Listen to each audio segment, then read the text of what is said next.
اعوذ باللہ من الشیطان الرجیم، بسم اللہ الرحمن الرحیم۔ اردو پوائنٹ 313 کے ساتھ ہم آپ کی خدمت میں ایک اور نئی ویڈیو لے کر حاضر ہوئے ہیں۔ آج کی ویڈیو کا عنوان ہے آپ صلی اللہ علیہ وآلہ وسلم، طوبائے عظیم بادشاہ اور خانہ کعبہ۔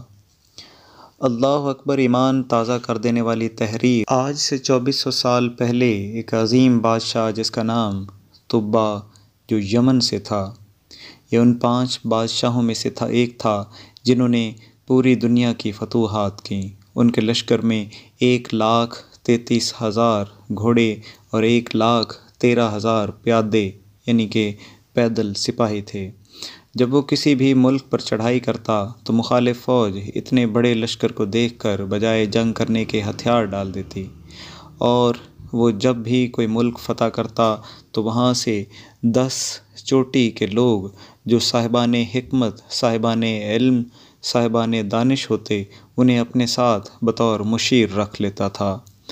اس طرح 4,000 طبا کے قریب بہترین عالم اس کے لشکر میں ضرورت پڑنے پر ساتھ جاتے۔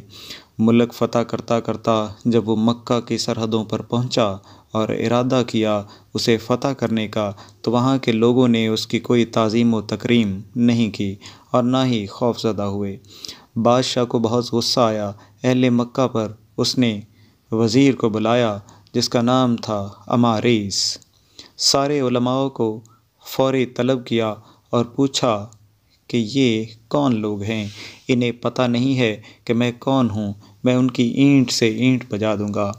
تو انہوں نے جواب میں عرض کیا، بادشاہ سلامت، آپ غصے میں نہ آئیں، یہ ان پڑھ لوگ ہیں، بدو ہیں، بتوں کے پجاری ہیں، اور اس شہر میں ایک گھر ہے، اس کو یہ اللہ کا گھر کہتے ہیں، اور یہ اس گھر کے مجاور ہیں۔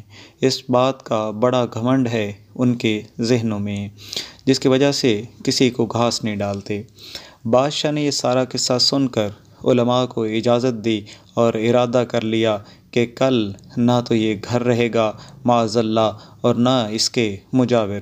ابھی ارادہ کیا ہی تھا کہ اس کے سر میں شدید درد اٹھا اور ساتھ ہی دونوں کانوں، آنکھوں اور ناک سے بدبودار پانی بہنے لگا۔ بدبو اس قدر ناقابل برداشت تھی کہ کوئی شخص اس کے پاس آنے کو تیار نہ تھا۔ تمام شاہی طبیبوں کو بلایا گیا مگر ناکام رہے۔ کسی کی سمجھ میں نہیں آ رہی تھی کہ یہ بیماری ہے کیا۔ تھک ہار کے انہوں نے کہا کہ یہ مرض سماوی یعنی کہ آسمانی مرض ہے، مرض ہے ارضی یعنی زمینی مرض ہے ہی نہیں، اس کا علاج ہمارے پاس موجود نہیں۔ اب جو اس کے پاس 4,000 علماء تھے، ان میں سب سے زیادہ متقی اور پرہیزگار عالم تھا جس کا نام تھا رئیس العلماء۔ یہ وزیر اماریس کے پاس گیا اور کہا کہ مجھے بادشاہ سے بہت راز کی بات کرنی ہے، میرے پاس اس کا علاج ہے، مگر شرط یہ ہے کہ میں خلوت میں ان کو ملوں گا اور جو کہوں گا انہیں ماننا ہوگا۔ وزیر بادشاہ کے پاس حاضر ہوا اور عالم کا پیغام سنایا۔ بادشاہ بہت سخت تکلیف میں تھا۔ اس نے پہلے لمحے ہاں کر دی اور اس کی شرط پر رضامندی کا اظہار کر دیا۔ وہ صاحب قدرت عالم رات کی تنہائی میں حاضر ہوئے اور بادشاہ سے پوچھا، بادشاہ سلامت، کیا آپ نے اس گھر یعنی کعبہ کو مسمار کرنے کا ارادہ کیا تھا؟ بادشاہ نے جواب دیا کہ ہاں، میں ارادہ کر چکا تھا۔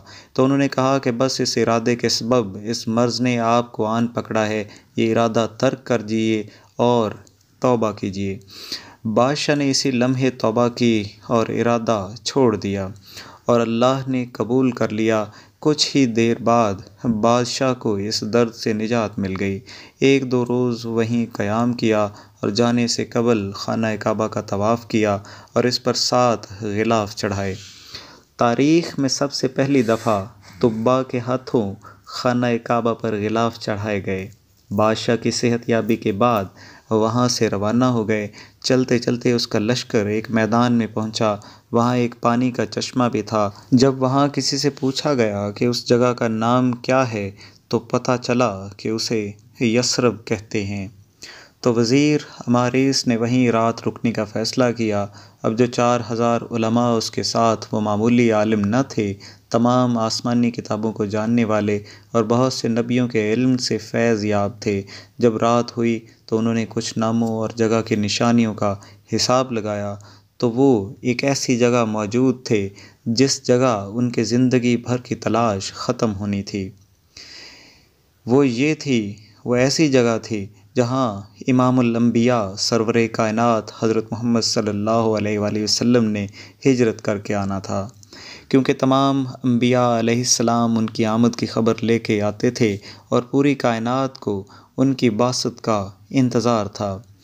سب علماء نے متفقہ فیصلہ کر لیا کہ ہم یہاں سے نہیں جائیں گے، چاہے بادشاہ میں قتل ہی کروا دے۔ صبح ہوئی، وزیر نے وہاں سے آگے چلنے کا حکم دیا۔ سب علماء نے جانے سے انکار کر دیا۔ خبر بادشاہ تک پہنچی تو وہ بہت پریشان ہوا کہ سب مشیروں نے انکار کیوں کیا۔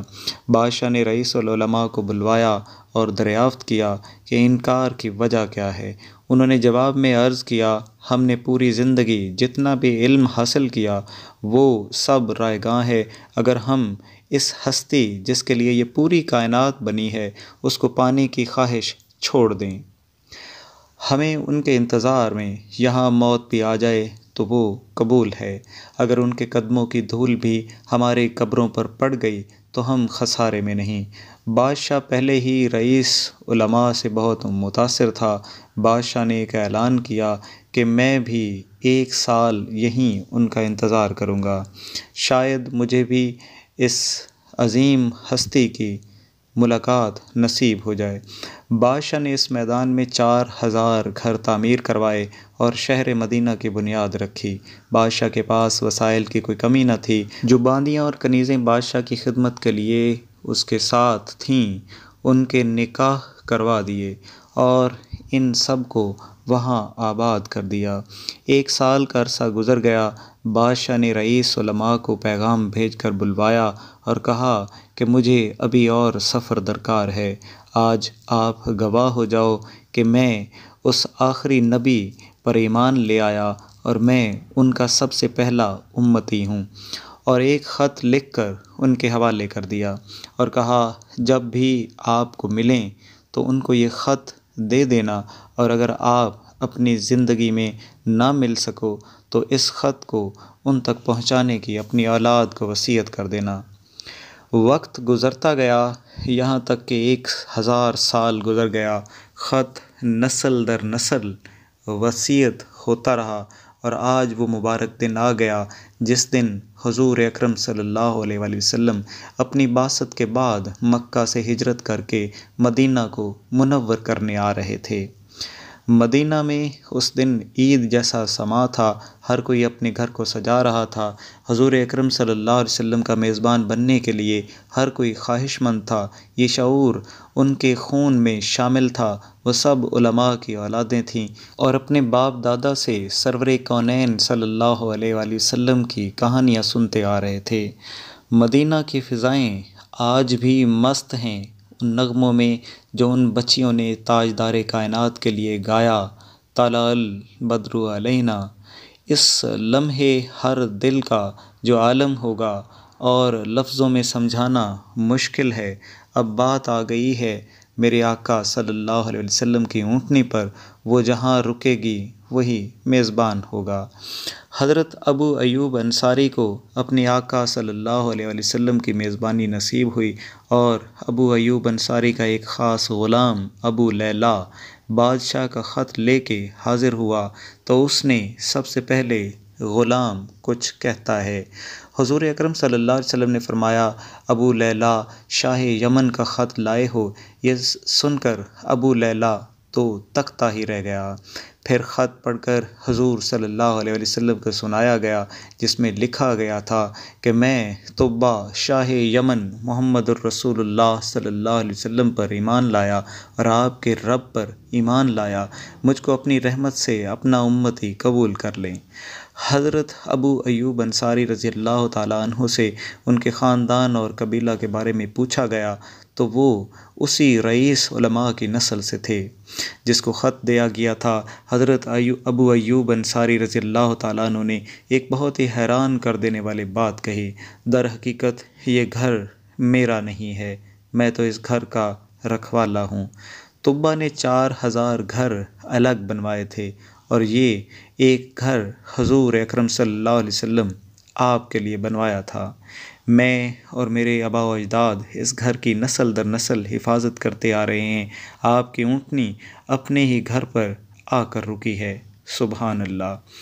حضور اکرم صلی اللہ علیہ وسلم سے وابستہ جانور بھی علم رکھتے ہیں۔ طبہ کا بنایا ہوا وہ گھر شاید آج مسجد نبوی صلی اللہ علیہ وسلم کا حصہ ہے۔ واللہ عالم۔